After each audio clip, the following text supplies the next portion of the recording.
was just like kind of meh, and you'll probably be meh just like I am. But in case you missed it, Ford has released an EV, and it's a collab. We talked about this the other day. It's a collaboration with Volkswagen.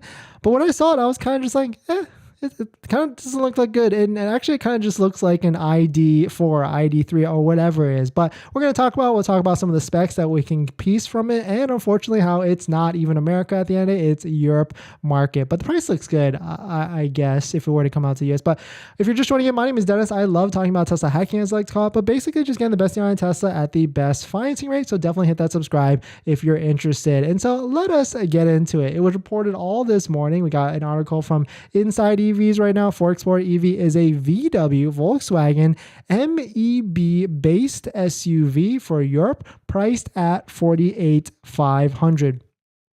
Price looks pretty good, right? It's undercutting the Model Y by like $3,000 to $4,000 if you were to compare it to the Model Y standard range. But taking a look at this, it was pretty much broadcasted across all different socials. Even Jim Farley posted it as well. But I don't know. I mean, this is just like, this doesn't even look like real car photos, right? It's like a concept photo in a sense like that. But let's see if we can get some of the specs for it besides the price. Like, can we see what type of range it is? But okay, so let's see. The Explorer EV is slightly shorter than the Volkswagen ID4, with which it shares the underpinnings, offering seating for 5. Ford targets the starting price at $48,300, with orders opening up in Europe. So, I mean, if it's the same size or slightly shorter than an ID4, it's basically like a Mach-E size at the end of the day, right? So I'm kind of confused why they're even, what's the point, I guess? I guess just more models out there. I mean, Ford and I would say a lot of OEMs or legacy OEMs just like to just pump a bunch of models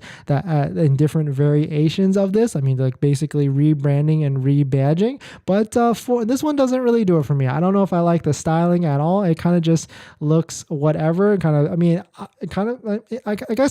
guess I see what they're trying to do with the vertical screen, this Ford interior, but I guess I would never really purchase a Ford at the end of the day. So maybe I'm just a little bit biased. But charging, I mean, of course, everybody says they can do 10 to 80% in 25 minutes, and so that's pretty much a standard. But I'm not really seeing where any of this is posted about the range of it. But I mean, I would hope it would be 300 miles of range, as I would say that's like the standard, the entry point for all EVs. But it might be even a little bit less because I guess maybe in Europe they don't necessarily need as much range, but I would say they would at the end of the day. But definitely some pretty interesting stuff. Let me know what you're thinking about the Ford Explorer EV. I'm kind of just meh on it, and probably you are as well. I mean, that's why we're here, right? We talk about Tesla, Model 3, Y, S, and X, but it's cool to see competition. I mean, competition is good. I mean, this is not a competition for the US, and I wouldn't even say this is competition at all, but